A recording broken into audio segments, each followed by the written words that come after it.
சோர்ந்து போகாதே மனமே, சோர்ந்து போகாதே, சோர்ந்து போகாதே மனமே, சோர்ந்து போகாதே.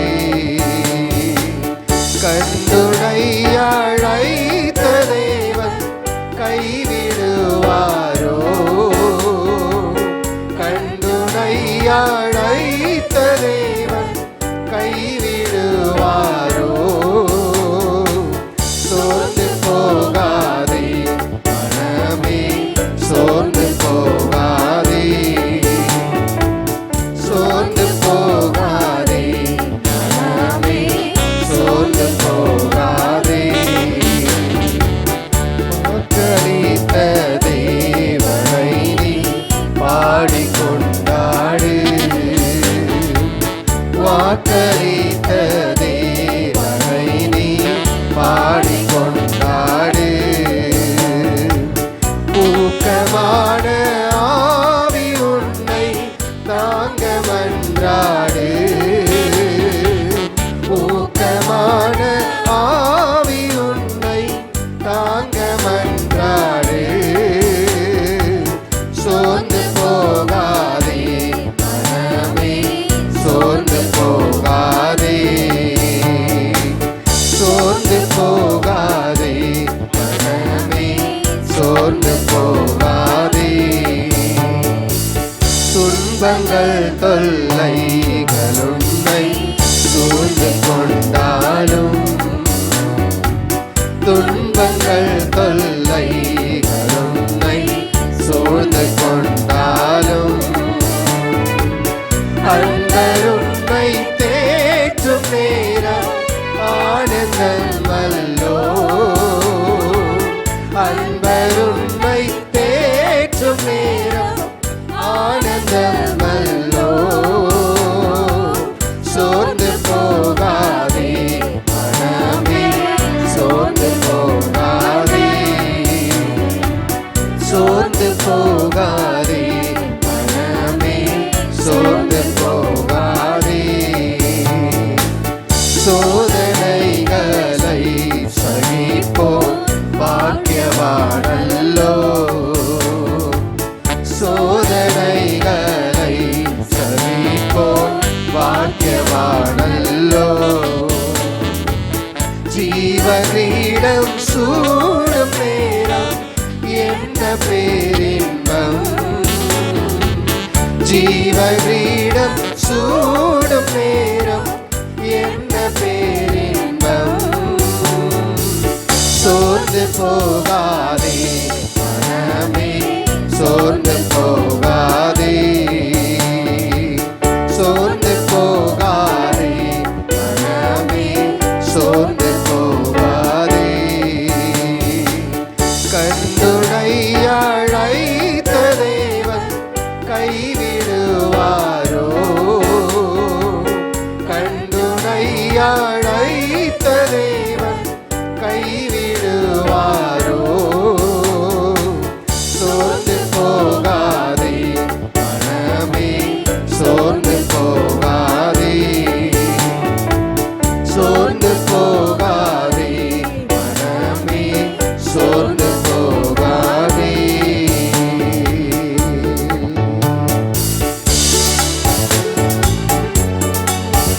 பிதாவாகிய தேவனாலும் கர்த்தராகிய இயேசு கிறிஸ்துவினாலும் கிருபையும் சமாதானமும் உண்டாயிருப்பதாக.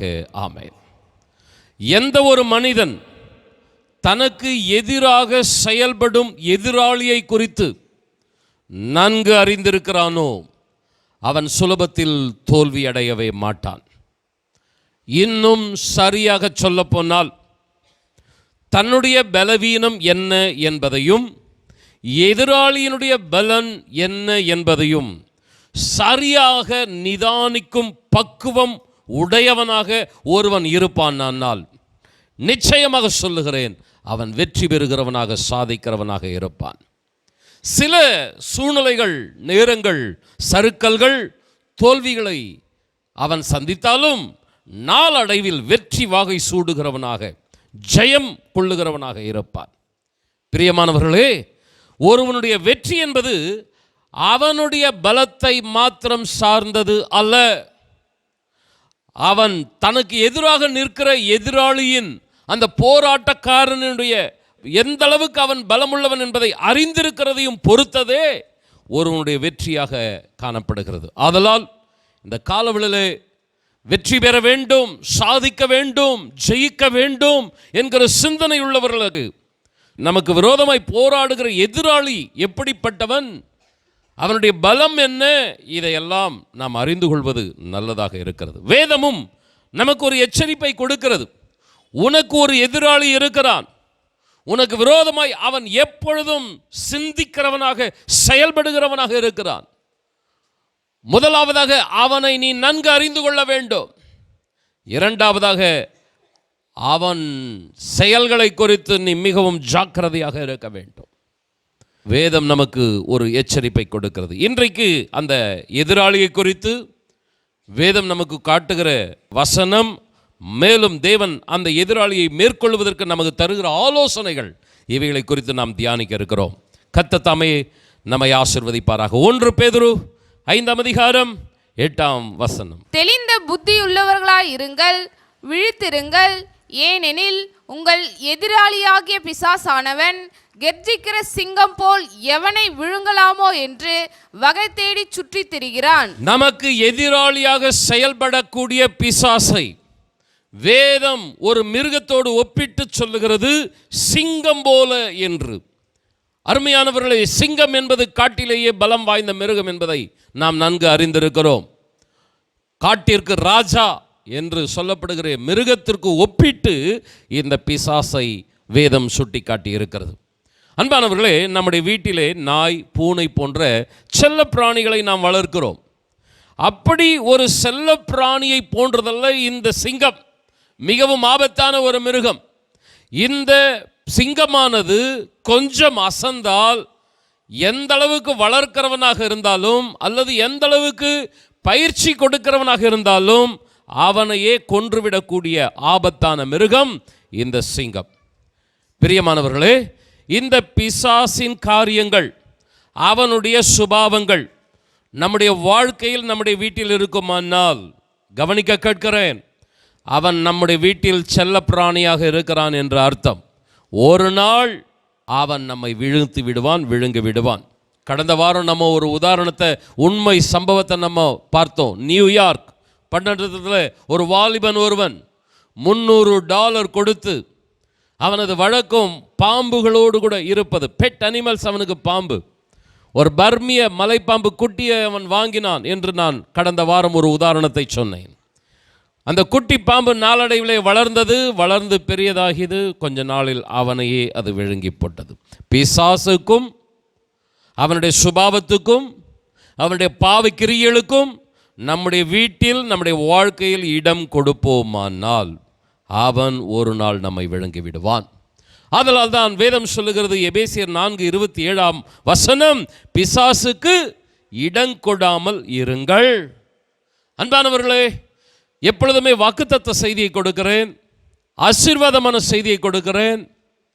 ஆனால் இந்த செய்தியையும் குறித்து நான் நீண்ட நாட்கள் யோசித்து கொண்டிருந்தேன். எதிராளியை குறித்து, பிசாசை குறித்து சபைக்கு ஒரு விழிப்புணர்வை கொடுக்கணும். எதிராளியை குறித்து, பிசாசை குறித்துன்னு ஒரு தாட் இருந்துகிட்டே இருந்தது. இன்றைக்கு நான் இந்த செய்தி உங்கள் மத்தியில் வைக்கிறேன். கொஞ்சம் கவனமாய் கூர்மையை கேட்க மிக அன்போடு கூட விரும்புகிறேன். பிசாசின் மேல் பரிதாபப்படுவதற்கு அவன் ஒரு பாவப்பட்ட ஒரு ஜென்மம் அல்ல, அவன் விரட்டப்பட வேண்டியவன். அவனுக்கு இரக்கம் காட்டவே கூடாது. அவனை நமது கால்களின் கீழாக நசுக்க வேண்டும். இல்லாவிட்டால் அவன் நம்மை நசுக்கி போட்டு விடுவான். வேதத்தில் அவனுக்கு பல பெயர்கள் சொல்லப்பட்டு இருக்கிறது. பிசாசு, சாத்தான், பாம்பு, வலு சர்ப்பம், லூசிஃபர், குற்றம் சாட்டுகிறவன், பொய்யன், பொய்க்கு பிதா, அந்தகார லோகாதிபதி, உலகத்தின் அதிபதி, சோதனைக்காரன், பகைக்கிறவன், எதிராளி, மிருகம். இதெல்லாம் பிசாசுக்கு வேதம் வைத்திருக்கிற பலவிதமான பெயர்கள். அவனுடைய சுபாவம், அவனுடைய செயல்கள், இவைகளின் அடிப்படையிலே அவனை இப்படி ஊமையாக சுட்டி காட்டி வேதம் நமக்கு ஒரு எச்சரிப்பை கொடுக்கிறது. அன்பானவர்களே, இந்த பெயர்களெல்லாம் நம்ம இப்போ பார்க்க போகிறதில்ல. வேதம் நம்முடைய பரிசுத்தமான தேவனை மாத்திரம் விரிவாக சொல்லப்படவில்லை. வேதாகமம் முழுவதும் நம்முடைய பரிசுத்த தேவனை மாத்திரம் விரிவாக சொல்லப்படவில்லை. இந்த பொல்லாத எதிராளியை குறித்தும் சாத்தானை குறித்தும் இந்த வேதத்தில் விரிவாக சொல்லப்பட்டிருக்கிறது. வேதத்தின் முதல் புத்தகம் ஆதியாகமம், வேதத்தின் கடைசி புத்தகம் வெளிப்படுத்தின விசேஷம். முதல் புஸ்தகமாகிய ஆதியாகமம் முதற்கொண்டு கடைசி புத்தகம் வெளிப்படுத்தல் வரைக்கும் தேவனை குறித்து மாத்திரமல்ல, இந்த பிசாசை குறித்தும் வேதத்தில் விவரமாக சொல்லப்பட்டிருக்கிறது. காரணம் என்ன? ஜனங்கள் தேவனை குறித்து மாத்திரம் அறிந்தவர்களாக இருக்கக்கூடாது, பிசாசை குறித்தும் அறிந்தவர்களாக காணப்பட வேண்டும். அன்பானவர்களே, இந்த உலகத்திலே சாத்தானின் சபை என்கிற ஒரு சபையும் இருக்கிறது. சில வருடங்களுக்கு முன்பதாக சைதாப்பேட்டையில் உள்ள ஏஜி திருச்சபையிலே ஒரு கான்ஃபரன்ஸ், போதகர்களின் மாநாடு நடந்தது. அந்த மாநாட்டிற்காக கடந்து செல்லும் பொழுது அங்கே இருந்த சில போதகர்கள், இங்கேயே சாத்தானின் சபை இருக்கிறது தெரியுமா என்று சொன்னார்கள். அப்படியா? இதுவரைக்கும் அந்த ஆலயத்தை நான் பார்க்கவில்லை, நான் பார்க்க விருப்பப்படுகிறேன் என்று சொல்லும் பொழுது அங்கே இருந்த சிலர் அந்த ஆலயத்துக்கு அழைத்து சென்றார்கள். அந்த ஆலயத்துக்கு உள்ள நுழைய முடியல, நிறைய செக்யூரிட்டிஸ். நம்ம சர்ச்சுக்கு எப்போ வேணுமானாலும் வரலாம், எப்படி வேணுமானாலும் ஜெபம் பண்ணலாம். எதுக்கு வந்திருக்கிறீங்க, நீங்கள் யார், எல்லாவற்றையும் கேட்டுட்டு தான் உள்ளே விடுறாங்க. உள்ளே நுழைந்து பார்த்தால் அது ஒரு சாத்தானை ஆராதிக்கிற ஆலயம்.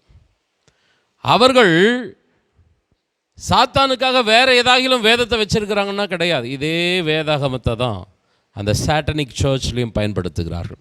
சில மாற்றங்கள், அவ்வளோதான். ஆதியாகமத்தில் இருக்கிற பிசாசை குறித்து வெளிப்படுத்தல் வரைக்கும் இருக்கிறதான பிசாசை குறித்து இருக்கிற வசனங்களை வைத்து தான் அவர்களும் ஆராதனையை நடத்துகிறாங்க. யாருக்கு ஆராதனை? பிசாசுக்கு ஆராதனை. அன்பானவர்களே, ஒன்றை அறிந்து கொள்ளுங்கள். கர்த்தருக்கு ஸ்தோத்திரம். நம்முடைய திருச்சபை மக்கள் எல்லாவற்றிலும் அறிந்தவர்களாக, எல்லாவற்றை குறித்தும் எச்சரிக்கையுள்ளவர்களாக இருக்க வேண்டும் என்பதற்காகவே இப்படி உங்களுக்கு மத்தியிலே இந்த கருத்தை நான் வைக்கிறேன். அருமையானவர்களே, தெரிந்து கொள்ளப்பட்டவர்களும் வஞ்சிக்கப்படுகிற இந்த கடைசி காலத்தில் அவனது வஞ்சகம் அதிகமாக கிரியை செய்து கொண்டிருக்கிறது. அவனை குறித்தும் அவனது தந்திரங்களை குறித்தும் நாம் அறியாதவர்களாக இருக்கக்கூடாது. பவுல் அப்போஸ்தலன் சொல்லுகிறான் திருச்சபை மக்களை பார்த்து, பிசாசின் தந்திரங்கள் நமக்கு தெரியாதவைகள் அல்லவே. அப்படி என்றால் 1ஆம் நூற்றாண்டிலேயே அப்போஸ்தலனாகிய பவுல் பிசாசின் தந்திரங்களை, அவனுடைய வஞ்சகங்களை குறித்து திருச்சபைக்கு சுட்டிக்காட்டி எச்சரித்திருக்கிறார். நம்முடைய சபையிலும் நம் ஒவ்வொருவருடைய உள்ளத்திலும் இவனை குறித்த ஒரு ஜாக்கிரதை உணர்வு காணப்பட வேண்டும். தேவ ஜனங்களுக்கு விரோதமாகவே செயல்படுகிற இந்த சாத்தானை குறித்து, வீழ்த்துகிறதற்கு திட்டமிட்டு கொண்டிருக்கிற இந்த பிசாசை குறித்து நாம் கவனமாக இருக்க வேண்டும். வேதம் அதைத்தான் எச்சரிக்கையாக சொல்லுகிறோம். இந்த வசனத்துக்கு போகிறதுக்கு முன்னாடி ஒரு கேள்வியை நான் எழுப்புகிறேன். அப்படியானால் தேவன் ஏன் இந்த சாத்தானை படைக்க வேண்டும்? தேவனது ஜனங்களை கெடுக்கக்கூடியவன், தேவனது ஜனங்களுக்கு விரோதமாய் செயல்படக்கூடியவன். இவனை ஆண்டவர் ஏன் படைக்க வேண்டும்? அன்பான சகோதரனை, சகோதரியே, இந்த காலவெளியிலே சற்று உங்களுடைய சிந்தனைகளை எல்லாவற்றையும் கூர்மையாக்கி கவனிக்க நான் அன்போடு கூட கேட்கிறேன். ஆண்டவர் இந்த பிசாசை ஒருபோதும் படைக்கவில்லை. ஆண்டவர் தம்மை வணங்கும்படி, தம்முடைய பணிகளை, தாம் இடுகிற கட்டளைகளை செய்யும்படி தூதர்களின் கூட்டத்தை வைத்திருந்தார். அந்த தூதர்களின் கூட்டத்திற்கு 3 பிரதான தூதர்களை வைத்திருந்தார். ஒன்று கேரூப், அதற்கடுத்து கேப்ரியல், அதற்கடுத்து மிகாவேல். இந்த 3 பிரதான தூதர்களை கொண்டுதான் ஆண்டவர் பூமியிலே சகல காரியங்களையும் செய்து கொண்டிருந்தார். ஒரு யுத்தத்தின் சூழ்நிலை, மிகாவேலி தூதனை அனுப்புவார். ஒரு நற்செய்தியை கொடுக்கக்கூடிய சூழ்நிலை, கேப்ரியல் தூதனை அனுப்புவார். மரியாள் அவருடைய வீட்டுக்கு சென்று கிருபை பெற்றவளே நீ வாழ்க என்று சொன்னவன் இந்த கேப்ரியல்.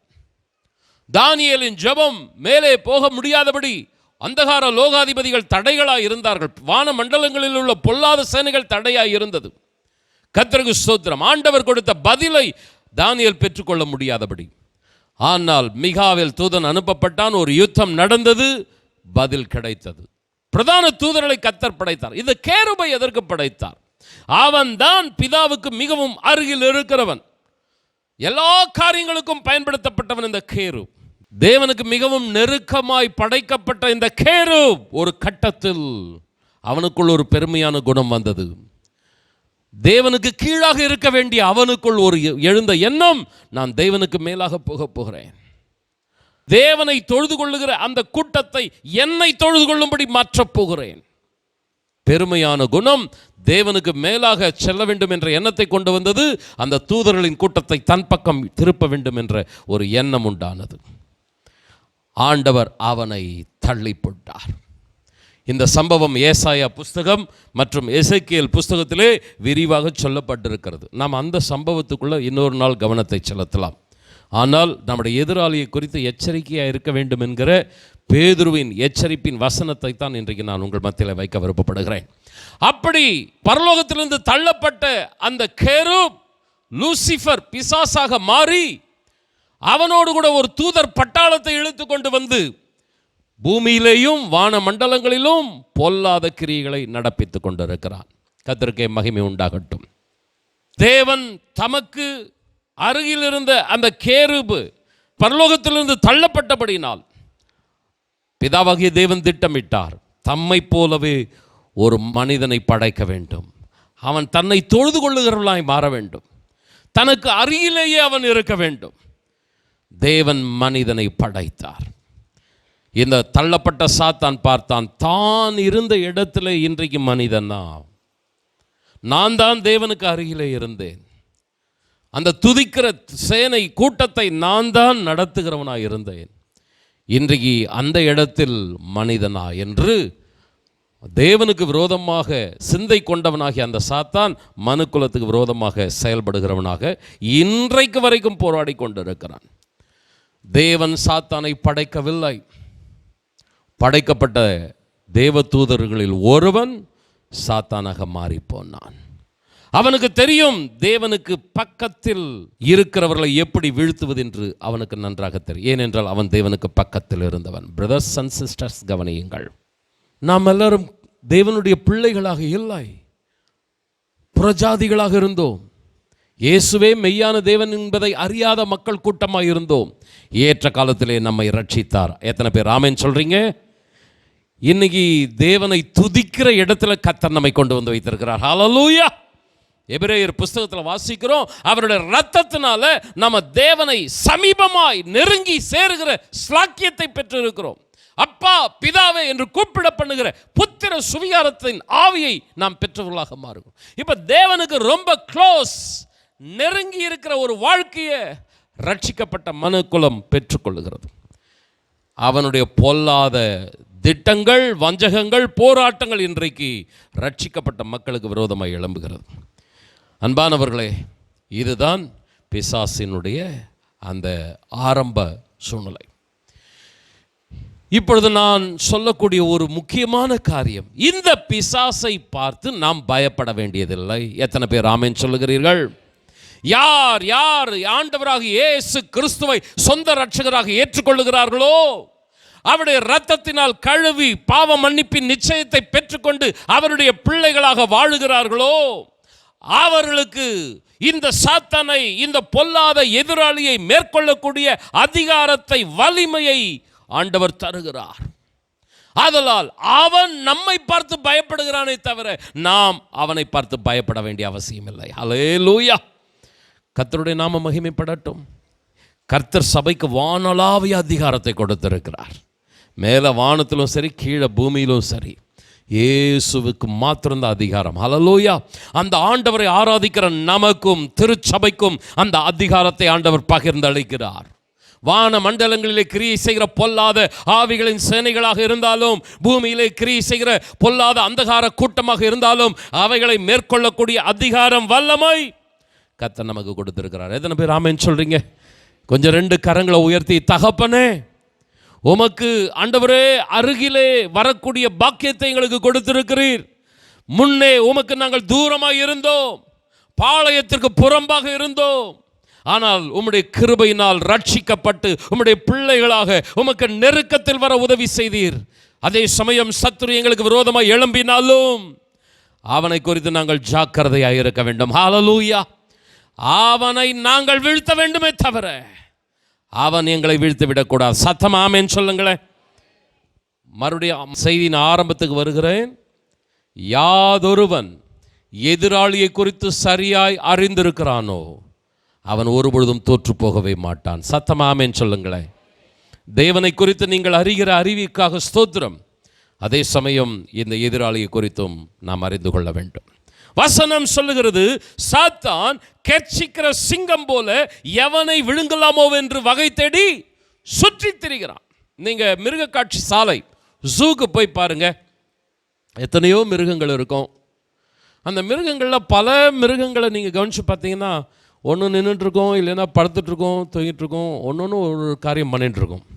ஆனால் இந்த சிங்கத்தை பார்த்தீங்கன்னா அதிகபட்சம் சில நேரம் அதுவும் தூங்குற நிலையில் தான் இருக்கும். அதிகபட்சம் நீங்கள் பார்த்தீங்கன்னா குறுக்கும் நெடுக்குமா நடந்துகிட்டே இருக்கும். நம்மளை பார்த்து உருன்னு உரிமை கொண்டே இருக்கும். சிங்கத்தினுடைய சுபாவம் அது சும்மா ஒரு இடத்துல படுத்துட்டே இருக்காது, நடந்து கொண்டே இருக்கும், கெர்ச்சித்து கொண்டே இருக்கும். சாத்தானை குறித்து வேதம் சொல்லுகிறது, அவன் சிங்கம் போல அங்கும் இங்கும் அலைஞ்சிட்டே இருக்கிறான். ரெஸ்டே எடுக்கிறது கிடையாது. நீங்களும் நானும் ரெஸ்ட் எடுக்கிறோம், பகல்லையும் தூங்குறோம், நைட்லையும் தூங்குறோம். ஆனால் நைட் அண்ட் டே ரெஸ்ட் எடுக்காமல் எவனை விழுங்கலாம் எவனை வீழ்த்தலான்னு திட்டம் போட்டு இருக்கிறவன் இந்த சாத்தான். ஆதலால் தான் இந்த வசனத்தின் ஆரம்பத்தில் சொல்லப்பட்டிருக்கிறது, விழித்திருங்கள், கவனமாக இருங்கள். விழித்திருங்கள்னா தூங்காமல் உட்காந்து முட்டையாக முழிச்சிட்டு இருக்கிறது அல்ல. ஆவியில் கவனமாக இருப்பதை விழித்திருப்பது என்பதற்கு அர்த்தம். அன்பானவர்களே, நீங்கள் ஜெபிக்காமல் இருப்பீர்களானால், நீங்கள் வேதம் வாசிக்காமல் இருப்பீர்களானால், சபை கூடி வருதலை நீங்கள் விடுவீர்களானால் நீங்கள் தூங்குகிறீர்கள் என்று அர்த்தம். கர்த்தருக்கு மகிமை உண்டாகட்டும். கர்த்தருக்காக வைராக்கியமாக நீங்கள் காணப்படாமல் அலட்சியமாக இருக்கிறீர்கள் என்றால் நீங்கள் விழிப்புள்ளவர்கள் அல்ல. ஜெபம் இல்லாத வாழ்க்கை, வேத வாசிப்பில்லாத வாழ்க்கை, சபைக்கு வராத ஒரு வாழ்க்கை, ஏனோ தானோ என்ற ஒரு கிறிஸ்தவ வாழ்க்கை, நீங்கள் விழிப்பாக இல்லை என்பது வேதம் சொல்லுகிற ஒரு ஆலோசனை. இந்த விழிப்பாக இருக்கிறவங்களை சுலபத்தில் சாத்தானால் வீழ்த்த முடியாது. அதே சமயத்தில் இப்படி அலட்சியமாக சபை காரியங்களில் இருக்கிறவங்க ஆவியில் பலமுள்ளவர்களாக இருக்க மாட்டாங்க, பலவீனமாக இருப்பாங்க. அவர்கள் சுலபத்தில் சாத்தானால் என்ன பண்ண முடியும்? வீழ்த்த முடியும். அதே சமயம் சபை கூடி வருதில்ல, ஜெபத்தில், அபிஷேகத்தில், ஆராதனையில், வேத வாசிப்பில், பரிசுத்தத்தில், இதெல்லாம் கருத்தாக இருக்கிறவங்களுக்கு விரோதமாக சாத்தான் வரவே மாட்டான்னு சொல்ல முடியாது. வருவான், எவ்வளோ போராடினாலும் அவன் தோற்று போவான். ஹல்லேலூயா.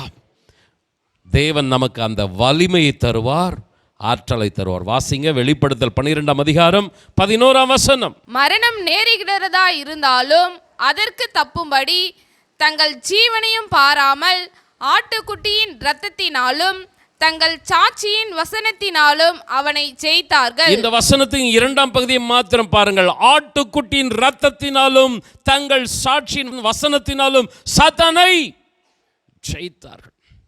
சாத்தானை ஜெயிக்கக்கூடிய கூட்டம் தாங்க நம்ம கூட்டம். தேவனுடைய பிள்ளைகளாகிய நம்ம சாத்தானை ஜெயிக்கும்படியாக நாம் அபிஷேகம் பண்ணப்பட்டு இருக்கிறோம்.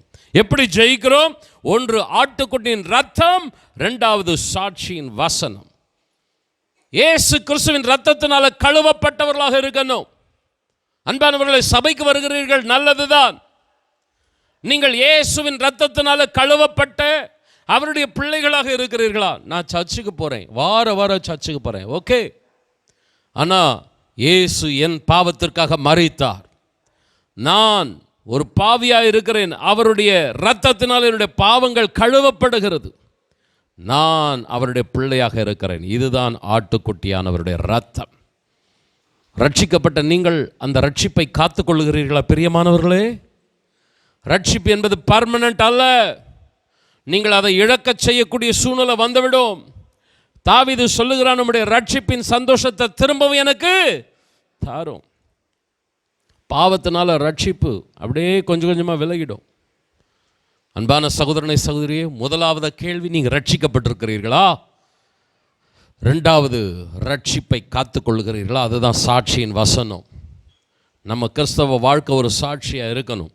நம்ம சபையில் கேட்குற வசனத்தை நம்முடைய வாழ்க்கையில் பிரதிபலிக்கிறவர்களாக இருக்கணும். சாட்சியுள்ள ஒரு வாழ்க்கை.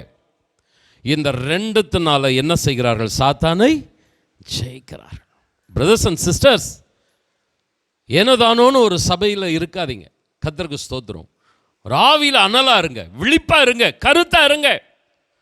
ஆண்டவர் சாத்தானை குறித்து சொல்லும்போது அவன் ஒரு பலவீனமான ஒரு ஆளாக வேதம் அவனை சுட்டி காட்டல. அவனை சிங்கம் போல ஒருவனை சுட்டி காட்டுகிறது.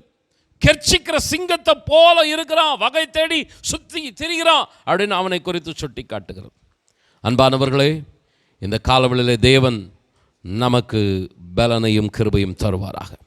சரி, அருமையானவர்களே, ஆட்டுக்குட்டியின் இரத்தத்தினாலும் சாட்சியின் வசனத்தினாலும் சாத்தானை ஜெயித்தார்கள். உண்மையா நீங்க ஆண்டவருக்குள்ள இருப்பீங்கன்னா, அதாவது அந்த பரிசுத்த வாழ்க்கையில, விசுவாச வாழ்க்கையில, கர்த்தருக்காக உற்சாகமா வாழ்கிற வாழ்க்கையில நீங்க உண்மையா இருப்பீங்கன்னா, உங்களுக்கு முன்னாடி சிங்கம் போல இருக்கிற அந்த சாத்தான் கோழையா இருப்பான். அந்த நாய் இருக்கு பாருங்க, அந்த நாய் நீங்கள் தெருவில் போகும்போது வேகமாக உங்களை கடிக்கிற மாதிரி வரும். நீங்கள் டூ வீலரில் போனாலும் சரி, நீங்கள் சைக்கிளில் போனாலும் நடந்து சொன்னாலும் சரி, வேகமாக கடிக்கிற மாதிரி வரும். நீங்கள் பயந்து ஓடுனீங்கன்னு வச்சிங்களேன், அந்த நாய்க்கு கரெக்டாக கவனிக்கிற அந்த சென்ஸ் இருக்கிறது. நீங்கள் பயப்படுறது கரெக்டாக அடையாளம் பார்த்துரும். நீங்கள் பயந்து ஓடுற மாதிரி நீங்கள் உங்களுடைய ஆக்ஷன் இருக்குமான்னா, உடனே அது இன்னும் சீரும், இன்னும் உங்களை என்ன பண்ணும், துரத்தும், கடிக்கிறதுக்கு வரும். அதே சமயம் நீங்கள் நின்று அப்படி ஒரு பார்வை பாருங்கள், அந்த நாய் அப்படியே நின்றுடும். அப்படியே நின்றுடும், பயந்து பின்னாடி ஓடிடும். கர்த்தருக்கு ஸ்தோத்திரம். இந்த சாத்தான் கெர்ச்சிக்கிற சிங்கம் போல தான். ஆனால் உண்மையான விசுவாசிகளை, கர்த்தருக்கு கீழ்ப்படுகிற அந்த தேவ ஜனங்களை பார்த்தா அவன் நடுங்குவான். Praise the Lord. யாக்கோபு 4ஆம் அதிகாரம் 7ஆம் வசனத்தை வாசிங்கள். ஆகையால் தேவனுக்கு கீழ்ப்படிந்திருங்கள், பிசாசுக்கு எதிர்த்து நில்லுங்கள், அப்பொழுது அவன் உங்களை விட்டு ஓடி போவான். கர்த்தருடைய வார்த்தைகளுக்கு கீழ்ப்படுகிற, தேவனுக்காக வைராக்கியமாய் வாழ்கிற தேவனது பிள்ளைகளை பார்த்தால் சாத்தான் பயந்து ஓடுகிற ஒரு கோழையாக இருக்கிறான், ஒரு நடுநடுங்கியாக இருக்கிறான். அவன் வேணும்னா உருவத்தில் சிங்கம் மாதிரி இருக்கலாம், ஆனால் உங்களை பார்த்தா அவன் பயப்படுகிற ஒரு கோழை. பிரதர்ஸ் அண்ட் சிஸ்டர், கர்த்தருக்கு மகிமை உண்டாகட்டும். நம்ம நீதிமான்கள் எப்படி இருக்கிறாங்களாம்? சிங்கத்தை போல தைரியமாக இருக்கிறார்களாம். அந்த சிங்கம் இல்லை, அவன் பல்லில்லாத சிங்கம், எவனை விழுங்கலாமோன்னு இருக்கிற சிங்கம், வலிமையற்றவன். பல்லில்லாத சிங்கம்னு என்ன அர்த்தம்? அவனுக்கு வலிமை கிடையாது, அவனுக்கு அதிகாரம் கிடையாது. ஆனால் அவன் என்ன பண்ணுறான்? சும்மா பயமுறுத்துறான். ஆனால் நம்மளையோ கர்த்தர் சிங்கமாக வச்சிருக்கிறார். காரணம், நம்ம ஆண்டவர் யூத ராஜ சிங்கம். ஹல்லேலூயா. அவருடைய அபிஷேகம் நம்ம மேலே வரும்போது நம்ம நீதிமானா ஒரு சிங்கத்தை போல் இருப்போம். நம்மளை பார்த்து அவன் நடுக்க கொடுவான். இந்த காலவெளியிலே எதிராளியை குறித்து அறிந்து கொள்ளுங்கள். நீங்கள் பயப்படாமல் இருக்க வேண்டுமென்றால், அவனுக்கு எதிர்த்து நிற்க வேண்டும் என்றால், சொல்லப்போனால் அவனை வீழ்த்த வேண்டுமானால், தேவனுடைய அந்த வல்லமை, அந்த கிருபை உங்கள் மீது அதிகமாக இருக்க வேண்டும். லூக்கா சுவிசேஷம் 10ஆம் அதிகாரம் 19ஆம் வசனம். இதோ சர்ப்பங்களையும் தேள்களையும் மிதிக்கவும் சத்துருனுடைய சகல வல்லமையையும் மேற்கொள்ளவும் உங்களுக்கு அதிகாரம் கொடுக்கிறேன், ஒன்றும் உங்களை சேதப்படுத்த மாட்டாது. கவனிங்க, ஆண்டவர் நமக்கு இந்த வார்த்தையை கொடுக்கிறார். புறப்பட்டு போங்கள்னு மாத்திரம் சொல்லல, சர்ப்பங்களை தேள்களை மிதிக்க, சாத்தானுடைய தலையை மிதிக்க, சத்துருடைய சகல வல்லமைகளை மேற்கொள்ள உங்களுக்கு நான் என்ன கொடுக்குறேன்? அதிகாரம் கொடுக்குறேன். ஒன்றும் உங்களை சேதப்படுத்தாது.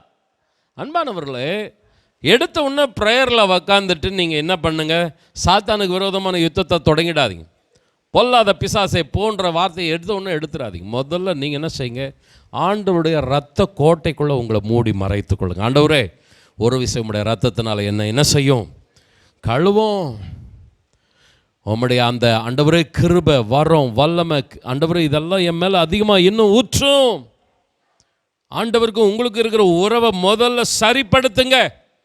அதுக்கடுத்து பிசாசை நீங்கள் என்ன பண்ணணும்? எதிர்த்து நிற்கணும்.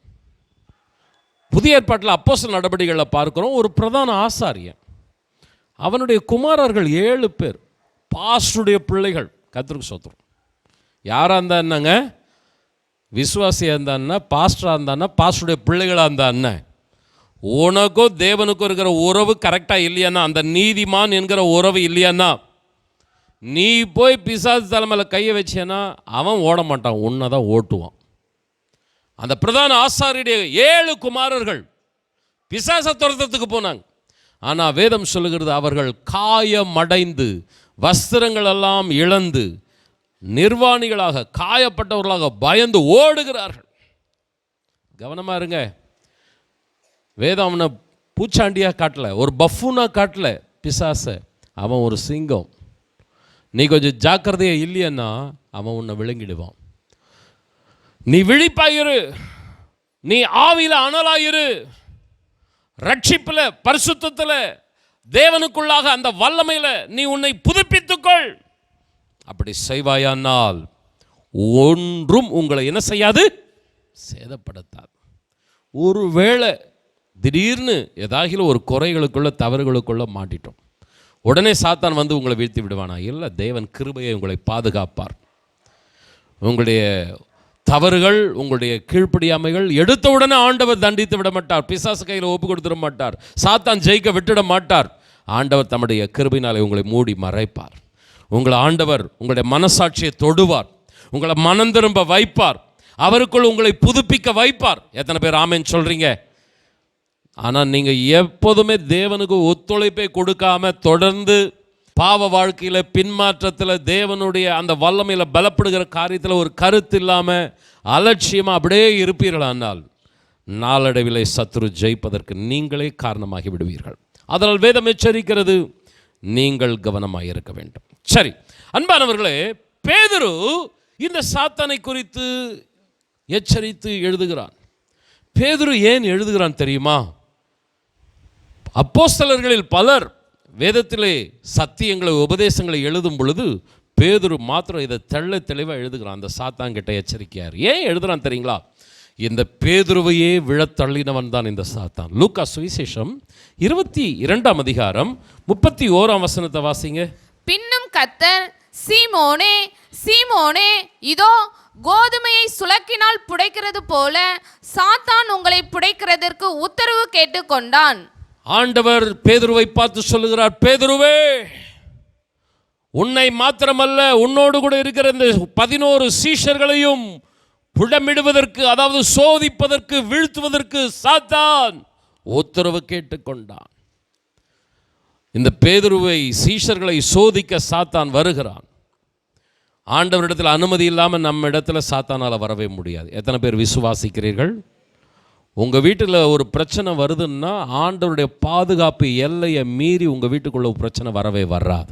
Praise the Lord. யோபு வீட்டுக்குள்ளே ஒரு பிரச்சனை வந்ததுன்னா எடுத்த ஒன்று வந்ததா? போய் அவன் உத்தரவு கேட்குறான், நான் போகிறேன் அப்படின்ட்டு. ஆண்டவரும் என்ன பண்ணுறார்? உத்தரவு கொடுக்கிறார். பேதுருவுக்கு கொடுத்தார், யோபுவுக்கு கொடுத்தார். போய் பார், என் பிள்ளை அப்படி கிடையாது. எத்தனை பேர் ஆமென் சொல்கிறீங்க? சோதிச்சு பார், என் பிள்ளை தான் ஜெயிப்பான். ஹல்லேலூயா. பரலோகத்துக்கு மகிமையான பாத்திரங்களாக நம்ம இருக்கணும். கரங்களை கொஞ்சம் உயர்த்தி ஆமென் சொல்ல கேட்கிறேன். ஆண்டவருக்கு மகிமை உண்டாகட்டும். தேவனுடைய அனுமதி இல்லாமல் நம்முடைய தலையில் இருக்கிற ஒரு முடி கூட கீழே விழுவதில்லை. கலங்காதே சகோதரனே, சகோதரியே. ஆண்டவர் என்னை பார்க்காமல் இருக்கிறார், என்னுடைய பிரச்சனையை கவனிக்காமல் இருக்கிறார், எனக்கு எவ்வளவு சாத்தான் கஷ்டத்தை கொடுக்கிறான், ஆண்டவர் ஏன் அமைதியாக இருக்கிறார் சொல்லிக் கொண்டிராதே. தேவனுடைய அனுமதி இல்லாமல் அவனால் உள்ளே நுழைய கூட முடியாது. சரி, ஆண்டவர்கிட்ட வந்து பேதுருவை சோதிக்கிறதுக்கு, சீஷர்களை சோதிக்கிறதுக்கு உத்தரவு கேட்கிறான். ஆண்டவர் பேதுருக்கிட்ட வரார். கவனிங்க, பேதுருவே பேதுருவே கொஞ்சம் கவனமாயிரு. பேதுரு சபைக்கு சொல்றான் இல்லையா, உங்களுக்கு எனக்கும் சொல்றான் இல்லையா, கவனமாயிரு சபையன்ட்டு. ஆண்டவர் பேதுருக்கு சொல்றார், பேதுருவே கவனமாயிரு. சாத்தான் உன்னை சோதிக்கிறதுக்கு உத்தரவு கேட்டுக்கிட்டான், அவனை சோதிக்கிறதுக்கு வருவான், கவனமாயிரு. ஆனால் பேதுருக்குள்ள அந்த எச்சரிக்கை உணர்வு இல்லை.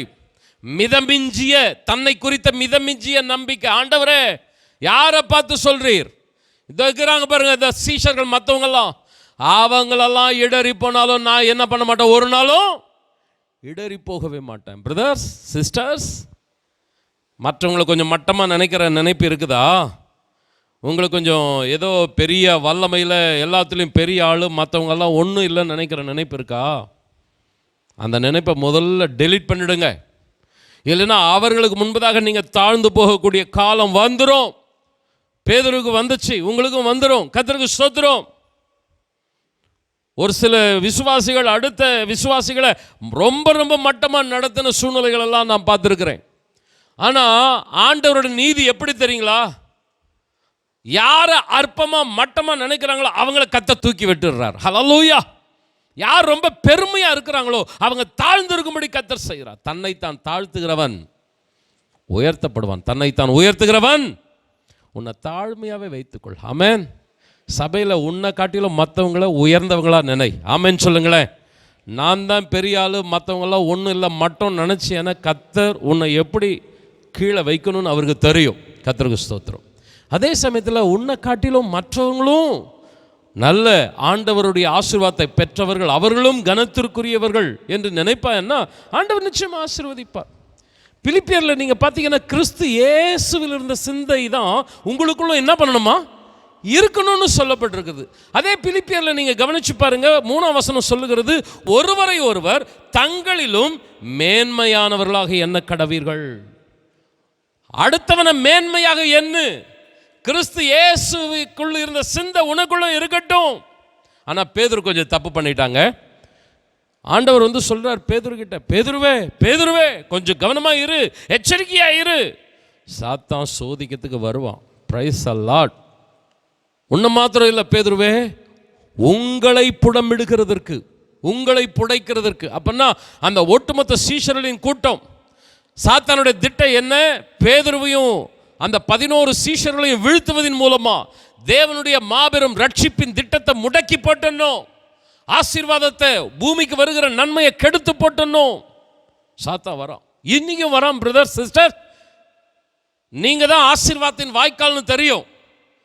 உங்க குடும்பத்துக்கே நீங்க தான் ஆசீர்வாதத்தின் வாய்க்கால்.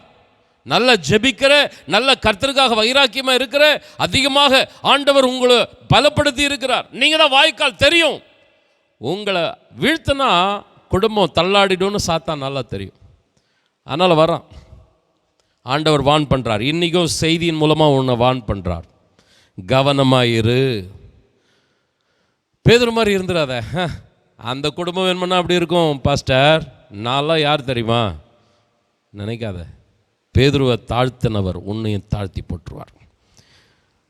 அன்பானவர்களே, என்ன நடந்தது நீங்கள் பார்த்தீங்கன்னா, பேதுரு சபித்தான், சத்தியம் பண்ணினான், மறுதலித்தான். சபித்தான்ற வார்த்தையை நான் யோசிச்சு பார்த்தேன்.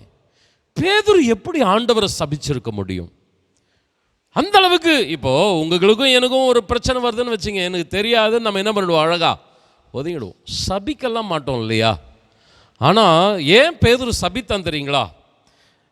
சேவகர்கள் அவனை கேட்டுக்கொண்டே இருக்கிறாங்க, நீயும் அவர்களோடு இருந்தவர்கள் ஒருவன் தானே?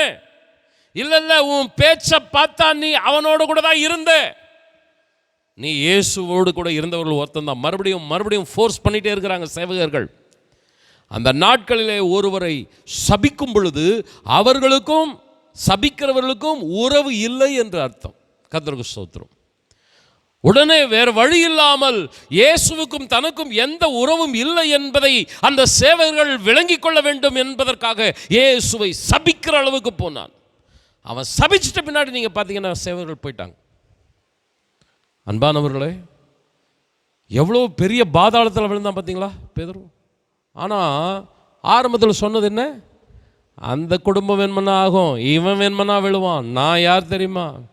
முதல் ஆளாக சபிச்சு சத்தியம் பண்ணி வெளியே போனவன் அவன் தான்.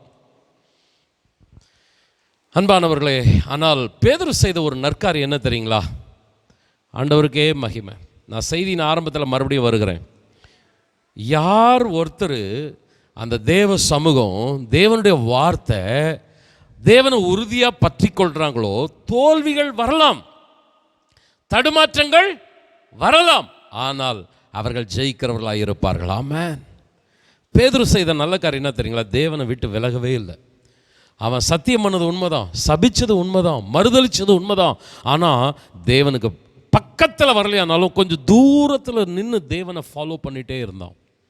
சாட்டையால் அடிக்கிற இடத்துல, அந்த கல்வாரி அந்த ஆணி பாய்கிற இடத்துல ஆண்டவர் விட்டு விலகவே இல்லை. அவன் கூடவே இருக்கிறான்.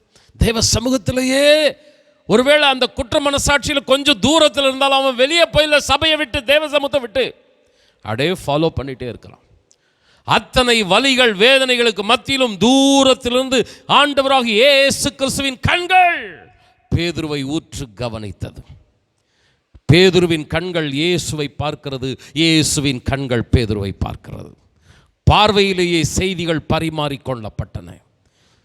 பேதுரு உடைந்தான், அழ ஆரம்பித்தான். ஆண்டவரே, என்னை மன்னித்தருளும், என்னை மன்னித்தருளும். ஆண்டவர் அவனை தூக்கி எடுத்தார், அவனை தூக்கி எடுத்தார். அன்பானவர்களே, இதே பேதுருவை போலதான் யூதாஸ் காரியத்தும் இடறி போனான். பேதுருவோ சபித்தான், சத்தியம் பண்ணினான். யூதாஸ் காரியத்தை என்ன செய்தான்? அவர்தான் இயேசு கிறிஸ்து. பேதுரு என்ன சொன்னா? எனக்கு அவர் யாருன்னே தெரியாது. அவரை சபிக்கிற அளவுக்கு உச்சக்கட்ட பாவம் செஞ்சது யாரு?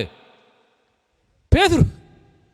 யூதாஸ் காரியத்தை ஒன்றும் சொல்லலை, இவர் தான்பா இயேசு கிறிஸ்து.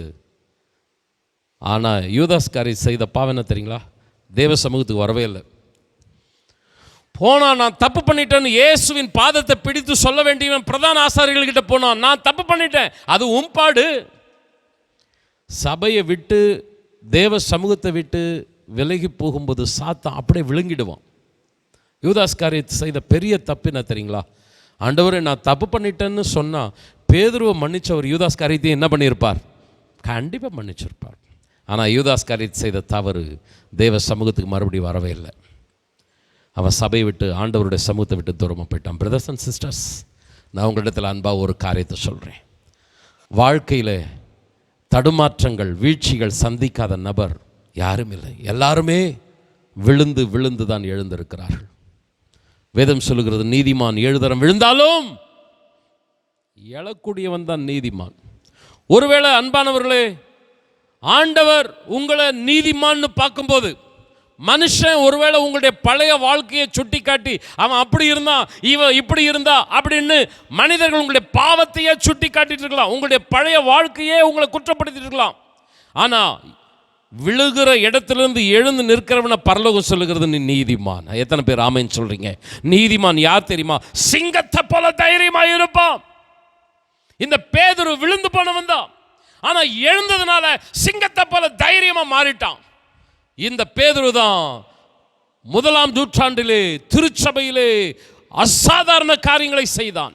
மாபெரும் எழுப்புதலை கொண்டு வந்தான், திருச்சபைகளை ஸ்தாபித்தான், சாத்தானின் தலையை நசுக்கி போட்டான். Praise the Lord. ஆமென் சொல்லுங்க சத்தமா. ஆண்டவருக்கு மகிமை உண்டாகும். பிரதர்ஸ் அண்ட் சிஸ்டர்ஸ், தடுமாற்றம், பின்மாற்றம், இடரல் வரும். சபை விட்டு தூரமாக போயிடாத. நான் சபைக்கு வர்றதுக்கு தகுதியே இல்லை, அப்பா பிதாவை கூப்பிடுறதுக்கு தகுதியே இல்லைன்னு தூரமாக போயிடாத. ஒருவேளை சபையில் உக்காந்துக்கிற ஒருத்தர் உன்னை பார்த்து சொல்லலாம், எதுக்கு நீ சபைக்கு வந்த, நீ சபைக்கு வர்றதுக்கு லாய்க்கே இல்லைன்னுட்டு. ஆனால் ஆண்டவர் ஒருபோதும் சொல்லவே மாட்டார். ஹல்லேலூயா. வா மகனே என்று உன்னை இருகரம் சேர்த்து அழைத்து கொள்வார். இளைய குமாரன் வீட்டுக்கு வர்றான். வீட்டுக்கு வரும்போது மூத்த குமாரன் சொல்றான், இவனை ஏன் வெள்ளச்சத்தை வெளியே தள்ளுன்றான். ஆனால் தகப்பனுடைய உள்ளம் தெரியுமா? வஸ்திரத்தை போடு, மோதிரத்தை கொடு, பாதரட்சியை போடு, இழந்த அபிஷேகம், இழந்த அதிகாரம், இழந்த வல்லமை அவனுக்கு மறுபடியும் கொடு. Praise the Lord. கொஞ்சம் 2 கரங்களை உயர்த்தி, தகப்பனே, அந்த பரலோக தேவனுடைய இருதயம் சபையில் இருக்கிற எங்களுக்கு வேணும். அந்த மூத்த குமாரனை போல நாங்கள் இருக்கக்கூடாது. ஒருவேளை ஆண்டவரே சபையில் தடுமாறி கீழே விழுந்தவங்க இருக்கலாம், அவர்கள் மறுபடியும் எழ வல்லவர்களாய் இருக்கிறார்கள். ஏனென்றால் அவர்களை எழுப்பி நிறுத்துவதற்கு கர்த்தர் வல்லவராய் இருக்கிறீர். ஆமென். எல்லாருக்கும் நீர் தான் எஜமானரப்பா. ஒருவன் விழுந்தால் அவனை எழுப்பி நிறுத்துவதற்கு எஜமானராகிய நீர் போதுமானவராய் இருக்கிறீர். நீர் அவனை எழுப்பி நிறுத்தி நீதிமான் என்கிற நிலையில நிறுத்தும் பொழுது சபையில் உட்கார்ந்துட்டு இருக்கிற நாங்கள் அவங்கள குற்றவாளியாக பார்க்கக்கூடாது. கொஞ்சம் கரங்களை உயர்த்தி ஜெபம் பண்ணுங்களேன். ஆண்டவரே, அந்த தகப்பனுடைய இருதயம் எங்களுக்குள்ள வரணும். அந்த மூத்த குமாரனுடைய சுபாவம் எங்களுக்குள்ள இருக்கக்கூடாது. பழைய பாவ வாழ்க்கையை வேசிக்கிட்ட போனவன் தானே இவன். பழைய பாவ வாழ்க்கையை சுட்டி காட்டி ஆண்டவரே மட்டம் தட்டுகிற அந்த சுபாவம் எங்களெல்லாம் ஒருத்தருக்குள்ள இருக்கக்கூடாது. ஆண்டவரே கொஞ்சம் சத்தமாக ஆமேன்னு சொல்லுங்களேன், கொஞ்சம் ஆமேன்னு சொல்லுங்களேன். யாராவது ஒருத்தர் சபையில் மனம் திரும்பி உள்ள வந்தா கண்டிப்பாக ஆண்டவர் வா மகனேன்னு அழைத்துக்கொள்வார், வா மகளேன்னு அழைத்துக்கொள்வார். ஊழியக்காரன் நானும் என்ன சொல்லணும்? கையை பிடிச்சி welcome brother sister. Brothers and sisters நீங்களும் என்ன சொல்லணும்? கையை பிடிச்சி கட்டி பிடிச்சி வாங்க. உங்களுக்காக தான் நாங்கள் என்ன பண்ணிகிட்டு இருந்தோம் ரொம்ப நாள். Praise the Lord. இந்த சபை அப்படிப்பட்ட சபையாக இருக்கட்டும். சத்தமாமேன்னு சொல்லலாமா? ஆண்டவருடைய ஜெபம் வீணா போகலை பிரியமானவர்களே. ஏன் ஆண்டவர் பேதுருக்கிட்ட வந்து சொன்னார் தெரியுமா? நீ கவனமாக இரு பேதுருவே, சாத்தான் உன்னை வீழ்த்தத்துக்கு திட்டம் போட்டுருக்கிறான், கவனமாயிரு அப்படின்னு சொன்னது மாத்திரமல்ல, அவனுக்காக ஜெபம் பண்ணார். 22ஆம் அதிகாரம் 32ஆம் வசனம். நானோ உன் விசுவாசம் ஒழிந்து போகாதபடிக்கு உனக்காக வேண்டிக் கொண்டேன், நீ குணப்பட்ட பின்பு உன் சகோதரரை ஸ்திரப்படுத்து என்றார். ஆண்டவர் பேதுருவுக்காக ஜெபித்தார். நான் உனக்காக ஜெபம் பண்றேன், சாத்தா உனக்கு போராடுவான், உன்னை வீழ்த்தத்துக்கு திட்டம் போடுவான், ஒருவேளை நீ தடுமாறுவே, நீ விழுந்து போவ, ஆனா நான் உனக்காக ஜெபம் பண்றேன். ஹல்லேலூயா. நீ குணப்படணும், சரிப்படணும், ஸ்திரப்படணும்னு நான் உனக்காக ஜெபம் பண்றேன். மாத்திரம் இல்ல, பேதுருவை ஏன் தெரியுமா இவ்வளோ காரியம் உங்ககிட்ட சொல்றேன்? நீ குணப்பட்ட பின்பு உன் சகோதரரை நீ தான் என்ன பண்ணணும்? ஸ்திரப்படுத்தணும்.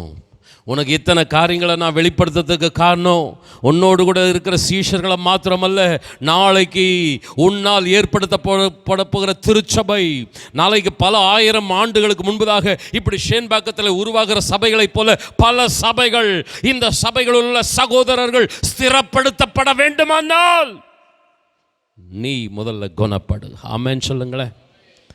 பேதுருக்கு ஏன் ஆண்டவர் சொன்னார் தெரியுமா?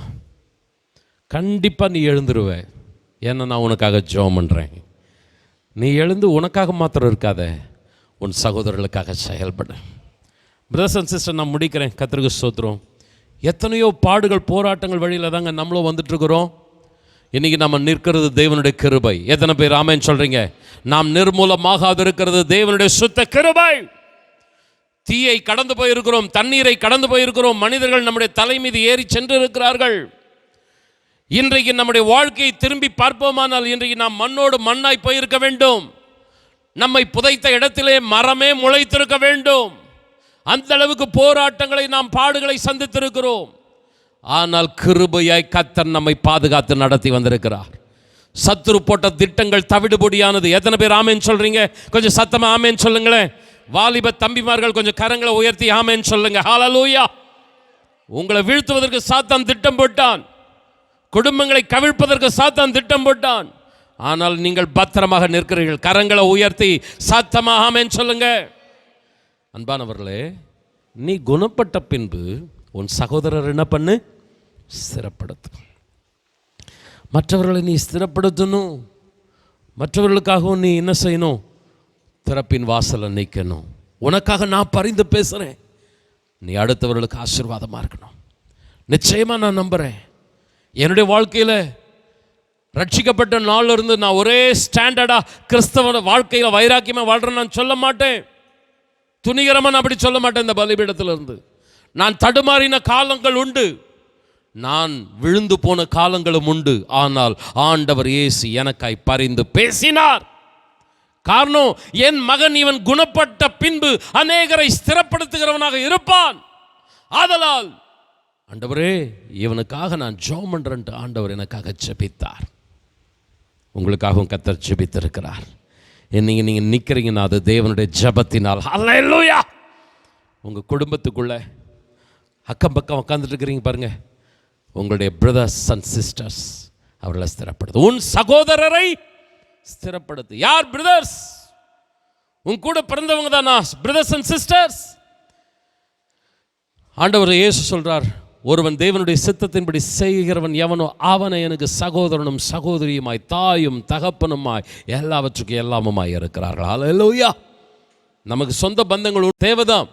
நமக்கு மாமன் மச்சான் சொந்த பந்தம் உறவு எல்லாமே முக்கியம்தான்.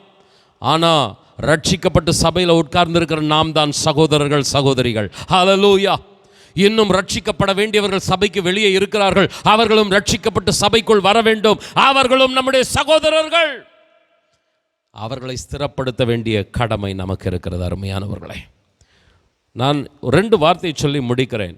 1 பேதுரு 5ஆம் அதிகாரம் 9ஆம் வசனத்தை எடுத்து வாசிக்கலாம். விசுவாசத்தில் உறுதியாய் இருந்து அவனுக்கு எதிர்த்து நில்லுங்கள்.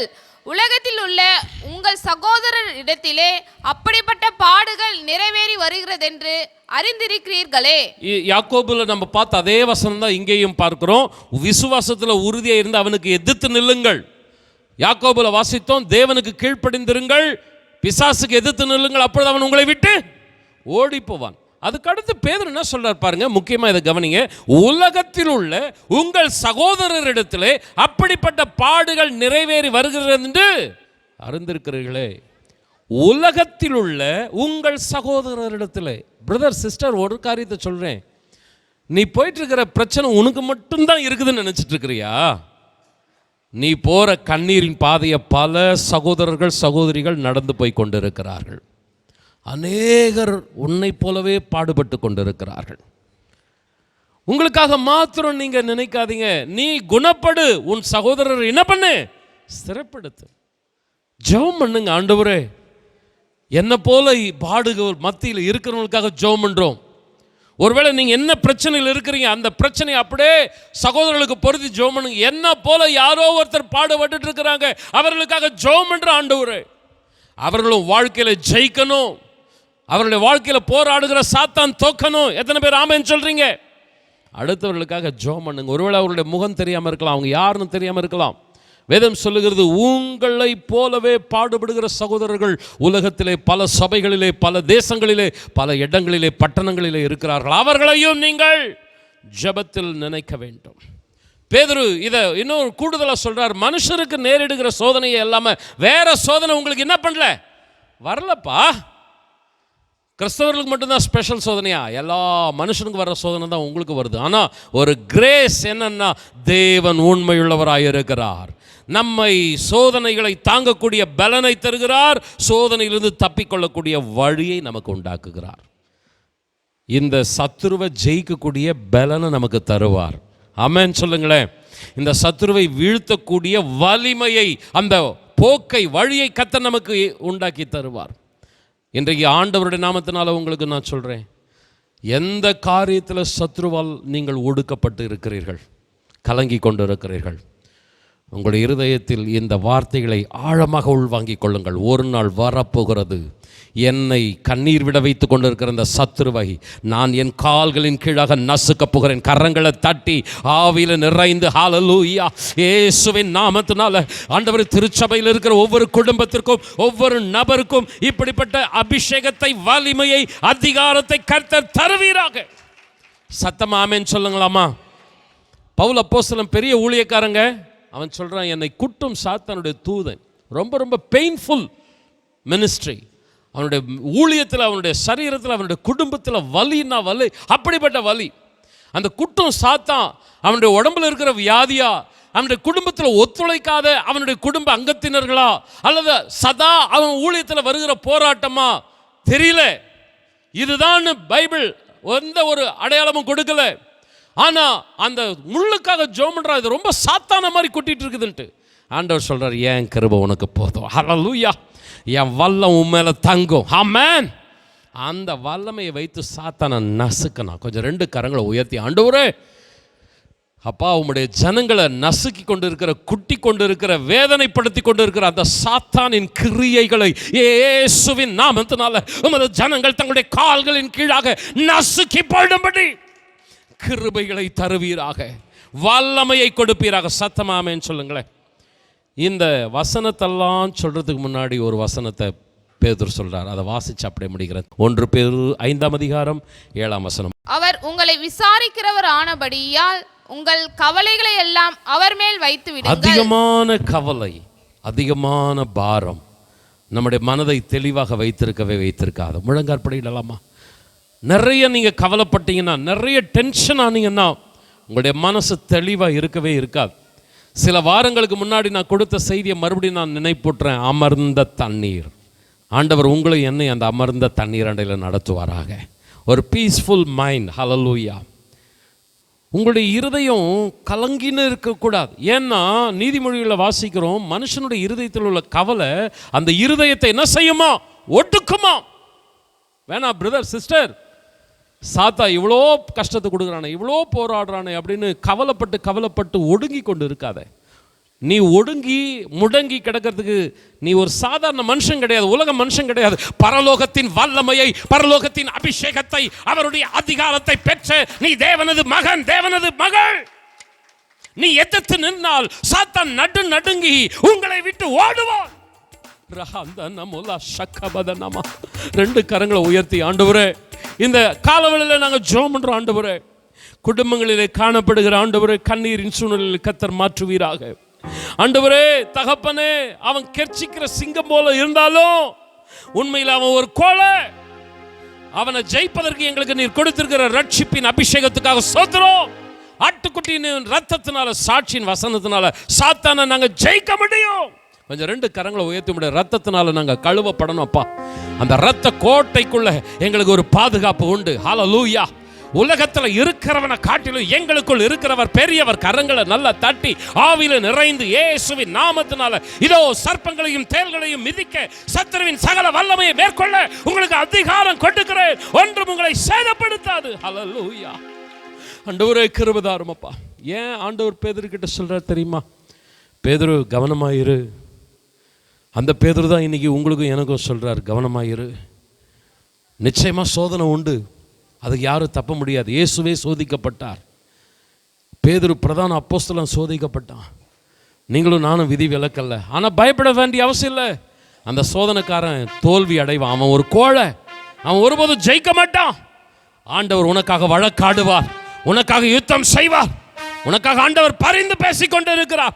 என் மகன் ஒருபொழுதும் தோற்றுவிடக் கூடாது, என் மகள் ஒருபொழுதும் தோற்றுவிடக் கூடாது. இயேசுவின் நாமத்தில் இந்த திருச்சபை ஜெயிக்கணும், குடும்பங்கள் ஜெயிக்கணும். நாங்கள் மட்டும் நல்லா இருக்கணுன்றதுக்காக அல்லப்பா.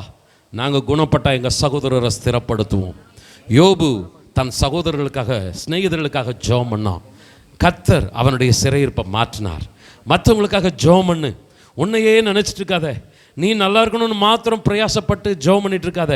ஆண்டவரே, என்னை போல பாடுபடுகிறவர்களுக்காக ஜெபிக்கிறேன், என்னை போல கண்ணீரில் இருக்கிறவர்களுக்காக. கொஞ்சம் ரெண்டு கரங்களை உயர்த்தி ஆண்டவர் மற்றவர்களுக்காக ஜெபிக்கும் போது, மற்றவர்களுக்காக நான் திறப்பின் வாசலில் நிற்கும் போது ஆண்டவர் என்னுடைய பாதைகளை மாற்றுவார். என்னுடைய சோதனைகளிலே என்னை தாங்கிக் கொள்ளக்கூடிய பலனை தருவார். நிச்சயமாய் நேசரின் ரத்தம் என் மேல் இருக்கிறது, என்னிடம் நெருங்கவே முடியாது.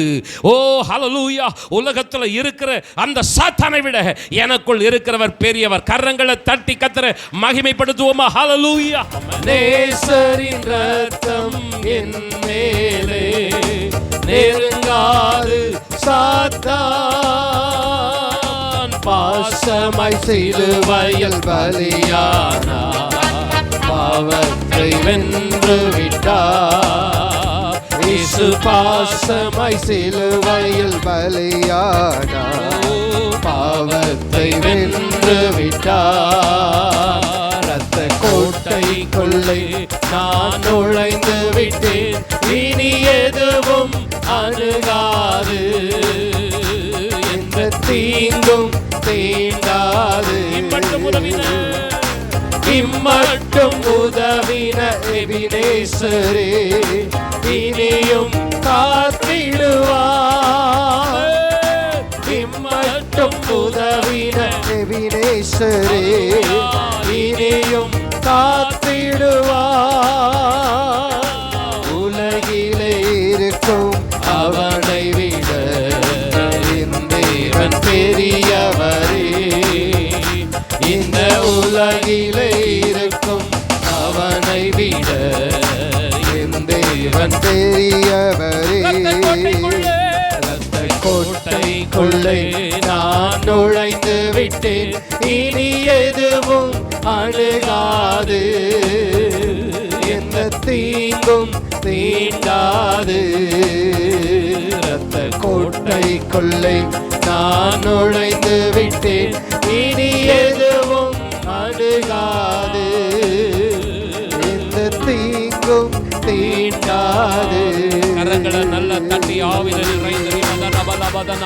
ஓ ஹல்லேலூயா, ஹல்லேலூயா. உமக்கு ஸ்தோத்திரம் ஆண்டவரே. ஆமென். அவர் உங்களை விசாரிக்கிறவர் ஆனபடியால் உங்கள் கவலைகளை எல்லாம் அவர் மேல் வைத்து விடுங்கள். தெளிந்த புத்தி உள்ளவர்களாயிருங்கள், விழித்திருங்கள். ஏனெனில் உங்கள் எதிராளியாகிய பிசாசானவன் கெர்ச்சிக்கிற சிங்கம் போல எவனை விழுங்கலாமோ என்று வகை தேடி சுற்றித் திரிகிறான். கரங்களை உயர்த்தி தகப்பனே, அந்த சாத்தான் படுதோல்வி அடைவானாக. திருச்சபை ஜெயிக்கட்டும். தேவ ஜனங்கள் வெற்றி நடை போடட்டும். தேவனை குறித்த மாத்திரம் அறிவல்ல, அந்த எதிராளியை குறித்தும் அறிந்திருக்க வேண்டும். ஏனென்றால் இந்த பந்தயத்தில், இந்த போராட்டத்தில் நாங்கள் ஜெயிக்க வேண்டும். எங்களுடைய எதிராளி சாதாரணமானவன் அல்ல. அவன் சிங்கத்தை போல ஆண்டவரை உரிமை கொண்டு இருக்கிறவன். ஆனால் தேவனது ஜனங்களுக்கு முன்பதாக அவன் ஒரு கோழை, பயந்து நடுநடுங்கிறவன். 2 கரங்களை உயர்த்தி தகப்பனே, உம்முடைய சபை, உம்முடைய ஜனங்கள் ஒரு நீதிமான போல தைரியமாக நிற்கட்டும். ஒருவேளை தகுதி இல்லாமல் இருப்பாங்கன்னா தகுதிப்படுத்தட்டும். சாத்தான் குற்றம் சாட்டுறவன் எப்போ பார்த்தாலும் குற்றம் சாட்டிகிட்டே இருப்பான். ஆனால் விழுந்தவர்கள் எழுந்து நிற்கும்போது தேவன் சொல்லுகிறார், நீ நீதிமான். கரங்களை உயர்த்தி ஆண்டவரே, ஒரு நீதிமான் என்கிற நிலையிலே சபை, குடும்பம் ஆண்டவரே நிற்கட்டும். தடைகள் மாறட்டும். நம்முடைய நாமத்தை மகிமைப்படுத்திக் கொள்ளும். இந்த 7ஆம் மாதம் முழுவதும் எங்களை அற்புதமாய் நடத்தினீர் ஆண்டவரே. புதிய மாதம் வரப்போகிற நாட்கள் எங்களை தொடர்ந்து நடத்துங்க.